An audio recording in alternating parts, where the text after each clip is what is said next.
another episode of Safe Place. Listen, on this episode, we're going to dig into the story about my divorce, and I'm just going to title it, What If God Didn't Say?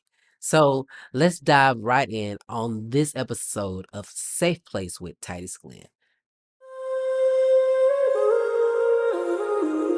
Find yourself, be yourself, and let others do the same. Find yourself, be yourself, and let others do the same. Find yourself, be yourself, and let others do the same. Find yourself, be yourself, and let others do the same. All right. So I've been really thinking about where to start on this episode, and I'm just going to start with a story. The story as to the how me and my I struggle with saying ex-wife because I have a friend that says like, let's not call it that. So I'm just going to call her the mother of my children. And I think it's a different energy when you say the mother of my children. So I've been leaning more into that. But anywho, I met the mother of my children while I was at UNT, North Texas. Shout out to the Eagles yet again. And I was going to school. And you can catch more history on how I got there on that first episode. But I was going to UNT and I was attending a church in Denton. She was attending Texas Women's University. And we met up at church. I was singing on the praise and worship team. And at one point, she was doing just the same. I was there singing a cappella, really. And at that time, she was interested in being on the praise team. So we actually had like one or two rehearsals by ourselves. But we didn't really, there was no attraction in that moment. We were just doing rehearsal. We were coming together to figure out songs or me teach songs and us kind of group together. Well, I graduated in December of 2005, and I'll never forget because my brother had came home from college. He was in India at the time, and he came home for college, and I'll never forget that during the time that the pastor that I was under prayed at my graduation party, he mentioned wife, and it's something that just hit me, and I didn't really pay attention to it. I was just like, okay. And so come January, the week of my birthday, she called and I was at the point where I had just moved out with from my roommate because I was becoming an adult. And so I had moved out from having a roommate to my own one bedroom apartment. And she called, and the first time we talked, I mean, we talked for like hours. And from that point, we literally were talking like every day for 4 hours, and sometimes just all day, just having conversation around any and everything.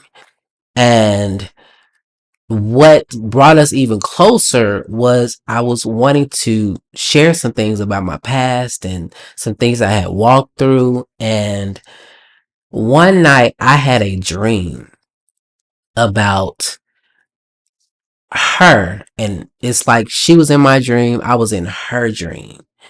And I really don't know all the particulars of that dream. I just know that it happened.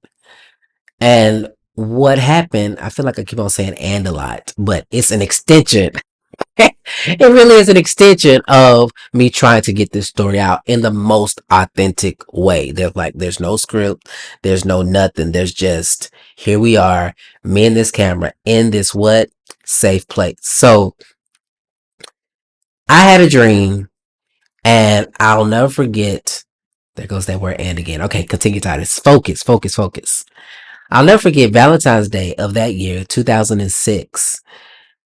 She began to talk and she began to share a dream that she had about me. And it literally exposed me for things I had done in my past. And I was like, OMG. And it all in that moment was like overwhelmed or like, wow, like, and you still like me, you still will want to talk to me after being exposed. And so that next day I went to work after she had told me about a dream and I had confirmed what she saw in the dream. I went to work and I was like feeling like, okay, why would God reveal the one of the most intimate things about me to somebody I hadn't really talked to or really had spent a lot of time with? Yeah, we had been talking for about a couple of weeks at this point, but the most intimate parts of some of the things I have experienced, she knew by way of a dream. And so I thought in that moment. And it could be true. I mean, but anywho, I am going to continue this story. So I asked my leaders at the time, like, what does this mean? Like, why would God in my religious space, me saying, why would God reveal this about me to this person? Like, what does this mean? And they was like, well, Titus, what do you think it means? And my response was, because she's my wife. And their response was like an affirming, like, yeah. And so we went through counseling. And let me just tell you this, our counseling was like 3 days. We talked about sex, money, communication. And if not 3 days, it was 3 sessions. One was about sex, one was about communication, and one was about money. Because at that time, our leaders were really big on those are the really the three things that you need to really understand going into a marriage. So once we had our counseling, I proposed. It was a proposed Adam musical on Donna Lawrence, Walk Into Your Season. If I can find the video, I'm gonna have to share it because I think it's really, really, really interesting. If you see me looking this way, it's because I'm trying to make sure I'm on timer. Okay, so we got married April the 3rd. We got married 2006. So not even 3 months after talking, and because it just felt like, man, I guess this is what you're supposed to do when God says do it, or you find that one, then you're supposed to just go for it. So we went for it. We got married, and let me just say, y'all, when we got married, I can looking back, and these are conversations that I've had with the mother of my children since we've been separated, divorced. It was really one of those things to where our foundation wasn't really there. Just this observation while I stop and just take a pause for the occasion. So we got married 3 months after really knowing each other, and then a year after being married, we started having children. And in this span of being married to the mother of my children, we had good times and we had bad times. And I can truly say that in those times that we were together, I can't really share if the good times outweighed the bad times because I feel like I masked it or we masked it so well that it was like equals, like 50% good, 50% bad. And when things begin to open my eyes that something was wrong, some people be like, Titus, I can't believe it. It's not true, but it's really true. Is that I had an affair. had an affair. And let me tell y'all, saying that out loud, I become more confident because I'm realizing that it's just a part of my story and part of the things that I've walked through. But I had an affair, and when I had the affair, I had cut it off, and something happened to where it came back up, and she found out about the affair. And I was like, okay. Well, we decided to stay together and work on the marriage. She gave me another chance. I said, okay. And so I was doing things, we were doing things. I think at one point we went to counseling and we were just living our lives, continuing around this time. Um, we were in the Hebraic faith, and so we had our spiritual leader work with us at the time. We were really making moves to do better and just work as a team in the space that we were moving and shaking and growing. And then I had another affair. And this time I began to be alarmed because I began to do a lot of searching within, and I began to really feel like something was wrong with me. Like, what was going on with me that I was the one stepping out on my marriage? Because knowing me and feeling like I know me, let me say that. Feeling like I know me, I was like, what in the Hades, Titus, are you doing? And let me tell you, if you never have ever had an affair, when you have a genuine heart, and this is, I'm not giving any excuse, but for those that can identify, it's legit like you get into it and you don't even know how you got into it. And so I was looking like, how in the world did I get here? Like cheating of all things. And that second time that I got caught up in having an affair, it wasn't me trying to hide it as much as it was trying to figure out what was wrong. And I wasn't trying to put it on her. I was putting it all on me because that's the thing that I knew to do. And I began to do counseling. I started paying for my own individual counseling because I was like, something's going on. What is going on?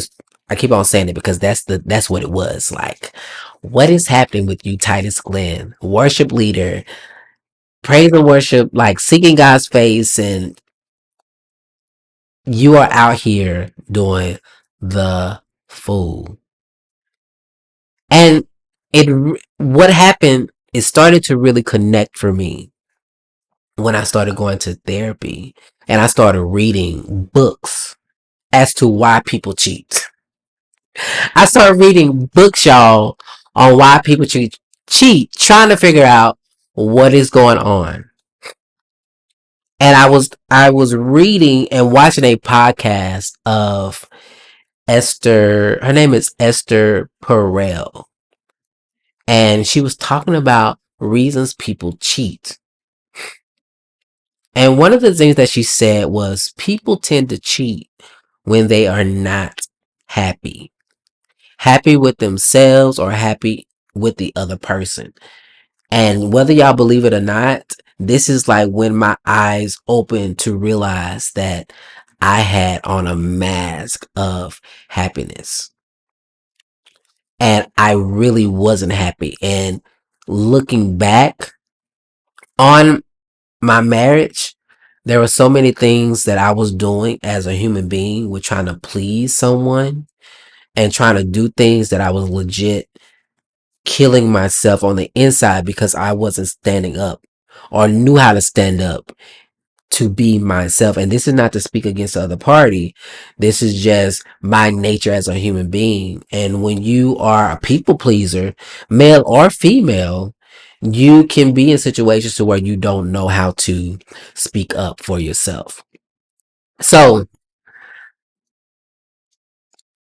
in that situation, when I realized that, hey, I wasn't happy, I really started still doing that work, and we started going to marriage counseling, and we started to talk to different, I started talking to people that were older and more mature, really trying to get guidance on how to navigate this space in my life, because this is abnormal to me.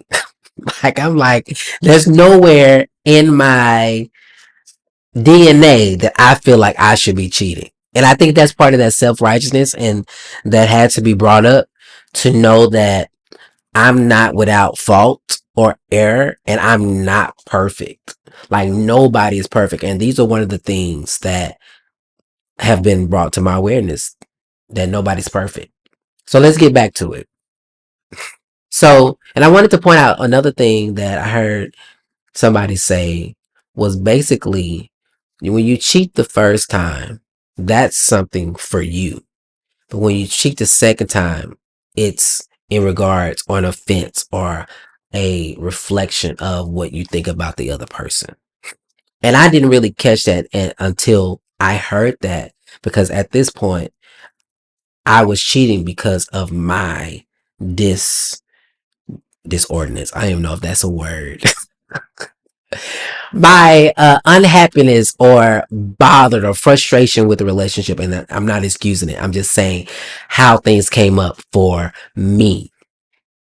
And so I began to dissect and pull apart this relationship, because I'm like, what is going on? Really trying to grasp and check our foundation, and go back to, why was I married? Why did I marry this person? This individual? Like, what was it? And when I began to look at, like, my reasons for why I got married to this young lady, it began to wither away. It wasn't based upon anything that I could really stand my foot in, because I started to investigate, like, had we did the proper timing? Had we courted each other really effectively? You know, did I know her ins and outs? Did I take the time to know her ins and outs? Did she know mine? And I can truly say that we didn't have it. We didn't have that foundation. And this is what it clicked for me, because I started to look at, well, God, you said, and, well, she had this dream about me, then it must be true. And it, like, God, you said that this was the one. And it wasn't until I went into a counseling session with my counselor now, and he began to explain some things that happen when you dream, and what people can interpret. And it was when it clicked, and this began to resonate, that, what if God didn't say? What if the interpretation of what I thought was God wasn't really God? Was it, maybe it was me being pushed into a marriage, or um pulled into a marriage because of my influence, not my influence, but my leadership influence on what they thought, or what they felt should have been happening for me. And I can truly say that once I had that revolution, or that insight, I had a aha moment, like, OMG. Like, what do you do when you realize that God didn't say? Do you stay in something? Do you stay there because of what the Bible says, or what has been interpreted to you? And I decided that truly God wouldn't want me to be in something to where now I know that we're not in alignment. Like, I know now that that dream could have been a sign that we're just supposed to be solid friends, and that maybe she was a safe place for me in that time for me to evolve into who I am today. And I'm going to say this, I'm going to sit this right here. Or it could have been that God allowed it so that I could have that experience, so that we could have the experience, so that we could use that experience to make us who we are right now. And I don't know who's going to watch this. And this is not me condoning divorce, but it is giving an opportunity to allow us to look at it differently.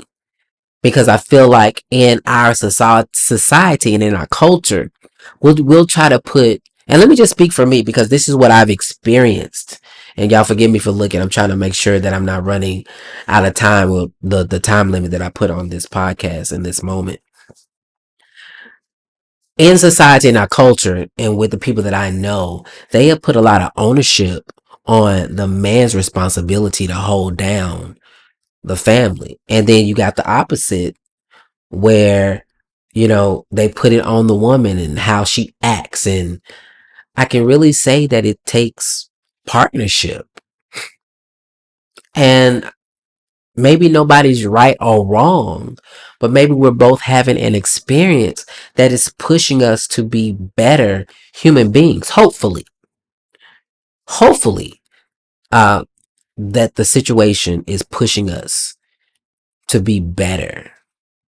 And so that's what I decided. I decided for me that God, if I made a mistake, and let me, not a mistake, but if this experience has reached its end and I've learned everything that I needed to learn, then allow me to release it. And let me tell you, that's gonna have to be another episode of me talking about my releasing and the things that has helped me to release, help us to release, to get us to where we are in our co-parenting space. Because when I say, guys, when you release something, especially when comes to religion and what you are unlearning, that journey is a journey. And I learned in this experience that I didn't have. I'm thinking about what I'm saying because I talked to a friend about this today, as before I recorded this, because he was talking about like, why do you feel like you failed in so many, so not so many, but some of these areas? And I'm like, well, just because. And I was explaining to him that I feel like my marriage was a failure, and he brought this to me. He's like, Titus, what if it wasn't a failure? Wasn't it? What if it was just an experience that you needed to go through? And I had to bow to that. Because in the spaces that I've grown up, we teach don't divorce, don't divorce, don't divorce. But are you supposed to be unhappy? And here's the thing, I know relationships take work. I know that. But for the sake of sanity for each party, what do you do? And for me, I decided, or we decided, because we collectively made the decision eventually, that we were parting ways. And so I I want to do a part two on this because I want to ask some questions, answer some questions, ask some things that has helped me get through divorce and some things I learned about relationships, the things I'm still learning about relationships. But for this episode, I want us to really focus on reevaluating, like, why are you in what you're in? Like, really checking to see if you're in a alignment, not with your partner, but or your wife, your spouse, whatever you want to call yourself. Is it in alignment with who you are? And then you still get to choose. You still get to choose whether you want to stay or leave. That has to be your decision. That has to be your decision. I have two people that I talk to right now who are trying to make a decision as to what they're going to do. And one of the things I can only offer is like, if you're going to do it, you got to make a decision. Either way. And here's the thing, no way is going to be easy. Whether you stay in that situation, that marriage, that partnership, that companionship, whatever you want to call it, it's going to take work. It's going to take two people working together to move to the next space. And you can't put it all on one person. It's going to take equal amount. You can't say, well, the man need to be leading and the woman need to be submissive. Like, but it may not be that way in your situation. You may have a different way of looking at your relationship because there are different cultures that are doing different things. You got to figure out what works for you. And on the flip side, if you decide to leave, it's going to take work. It's going to take work. It's going to take you, well, I don't even go, I'll go into the work that it takes on another episode. I'll say that for next week. Either way, it's going to take work. So I want to encourage you wherever you are. It can be done whether you choose to stay or leave. But you have to make the decision. You guys have to make the decision. You can't be going back and forth. And I will say, once we made a decision, things begin to fall where they needed to fall. As long as we were, okay, what are we doing or we not going to do it, legit, it became more chaotic. And once we finally made a decision and made the effort, and I think there are examples out there that you can make it through an affair. I look at Tina and Ted Campbell from Mary Mary. I'm like, they're making it work, or they're making, and they're happy. And then you got people that move on, and then they happy. Whatever you decide to do, you gotta make the decision. You gotta make the decision. So, y'all, I feel like I've rambled or talked long enough. You know, if this is you, if this identifies with you, please put it in the chat. Message me, DM if this resonates with you.